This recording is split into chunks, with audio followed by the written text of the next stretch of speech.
Cara agar terhindar dari fitnah Dajjal. Keluarnya Dajjal merupakan satu perkara yang pasti.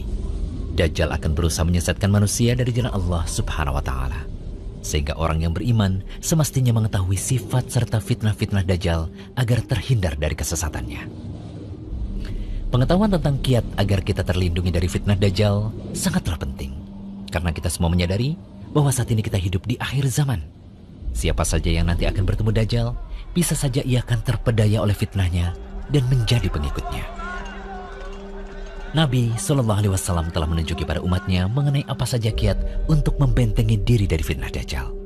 Beliau telah meninggalkan umatnya dengan penjelasan yang amat jelas. Karena fitnah yang satu ini adalah sebesar-besarnya fitnah yang ada hingga akhir zaman. Bahkan setiap Nabi selalu memperingatkan dari fitnah ini. Terkhusus Nabi Muhammad SAW sebagai penutup para nabi. Melanjutkan pembahasan serial Dajjal sebelumnya, berikut kami ulas cara untuk menghindari fitnah Dajjal. Pertama, berpegang teguh dengan ajaran Islam.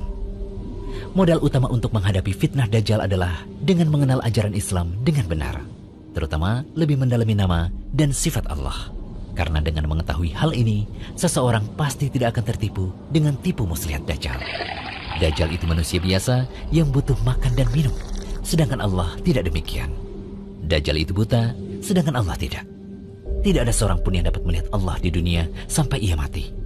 Adapun Dajjal bisa dilihat oleh manusia, baik yang mukmin maupun yang kafir. Oleh karena itu, ini merupakan isyarat akan pentingnya iman, apalagi dengan mengenal serta memahami nama dan sifat Allah. Mengenai hal ini, kita dapat melihat pada kisah yang disebutkan dalam hadis Abu Sa'id Al-Khudri berikut ini. Dajjal muncul, lalu seseorang dari kalangan kaum mukminin menuju ke arahnya. Lalu bala tentara Dajjal yang bersenjata menemuinya. Mereka bertanya, "Mau kemana kamu?" Mukmin itu menjawab, "Hendak ke orang yang muncul itu." Mereka bertanya lagi, "Apa kamu tidak beriman kepada Tuhan kami?" Mukmin itu menjawab, "Rob kami tidaklah samar." Mereka berkata, "Bunuh dia." Lalu mereka saling berkata satu sama lain, "Bukankah Tuhan kita melarang untuk membunuh seseorang tanpa perintahnya?" Mereka membawanya menuju Dajjal. Saat orang mukmin melihatnya, ia berkata, "Wahai sekalian manusia, inilah Dajjal yang disebut oleh Rasulullah SAW." Lalu Dajjal memerintahkan orang itu untuk dibelah. Ia berkata, "Ambil dan belahlah dia." Lalu punggung dan perutnya pun dipenuhi pukulan. Kemudian Dajjal bertanya, "Apa kamu tidak beriman kepadaku?" Mukmin itu menjawab, "Kamu adalah Al-Masih, pendusta." Lalu Dajjal memerintahkannya untuk digergaji dari ujung kepala hingga pertengahan antara kedua kaki.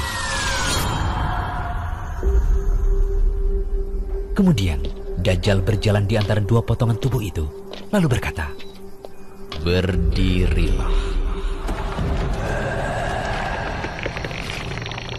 Tubuh itu pun berdiri. Selanjutnya, Dajjal bertanya kembali kepadanya, "Apa kamu beriman kepadaku?" Ia menjawab, "Aku semakin mengetahuimu." Kemudian orang mukmin itu berkata, "Wahai sekalian manusia, sesungguhnya Dajjal tidak akan bisa berbuat seperti ini lagi kepada siapapun setelah aku." Lalu Dajjal mengambilnya untuk disembelih. Tetapi Allah menjadikan anggota badan yang berada di antara leher dan tulang belakang itu seperti tembaga atau perak, sehingga Dajjal tidak mampu membunuhnya. Kemudian Dajjal memegang kedua tangan dan kakinya, lalu dilemparkan. Orang-orang mengiranya dilemparkan ke neraka, tetapi sesungguhnya ia dilemparkan ke surga. Setelah itu Rasulullah SAW bersabda, "Dia adalah manusia yang kesaksiannya paling agung di sisi Rabb seluruh alam."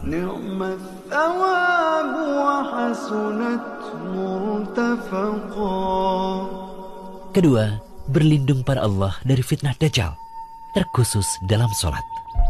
Dari Abu Hurairah radhiyallahu anhu, Rasulullah SAW bersabda, jika salah seorang di antara kalian melakukan tasyahud, mintalah perlindungan pada Allah dari 4 perkara. Allahumma inni a'udzubika min adzabi jahannam wa min adzabil qabr wa min fitnatil mahya wal mamat wa min syarri fitnatil masihid dajjal. Ya Allah, aku meminta perlindungan padamu dari siksa jahanam, dari siksa kubur, dari fitnah hidup dan mati, dan dari kejelekan fitnah Al-Masih Ad-Dajjal. Alhamdulillahilladzi anzala ala 'abdihil kitaba wa lam yaj'al lahu 'iwaja. Ketiga, menghafal surat Al-Kahfi.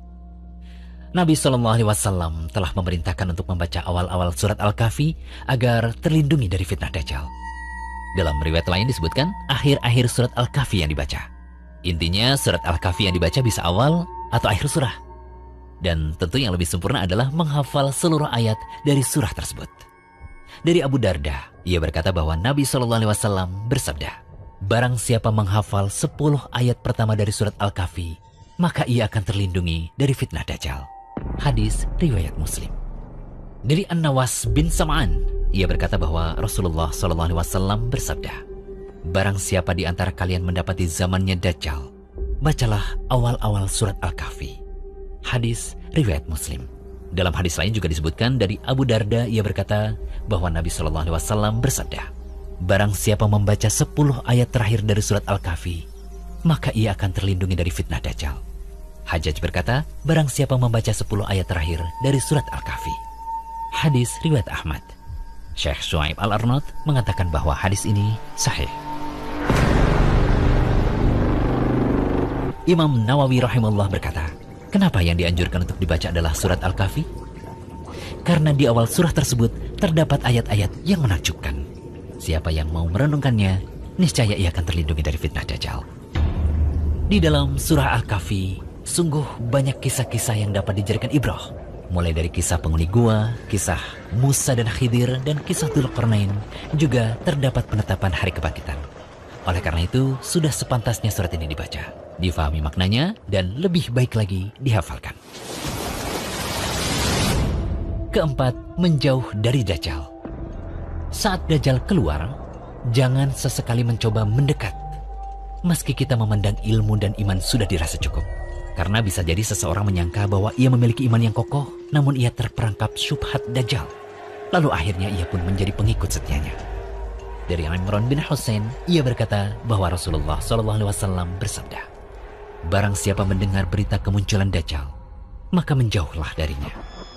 Demi Allah, ada seseorang yang mendatangi Dajjal, dan ia mengira bahwa ia punya iman yang kokoh. Namun malah ia yang menjadi pengikut Dajjal, karena ia terkena syubhatnya ketika Dajjal itu muncul. Hadis riwayat Abu Daud dan Ahmad. Syekh Albani mengatakan bahwa hadis ini sahih. Semoga pemaparan kami ini bisa menjadi peringatan serius bagi kaum muslimin untuk benar-benar memperbanyak amalan-amalan tadi agar kita diselamatkan oleh Allah dari fitnah Dajjal.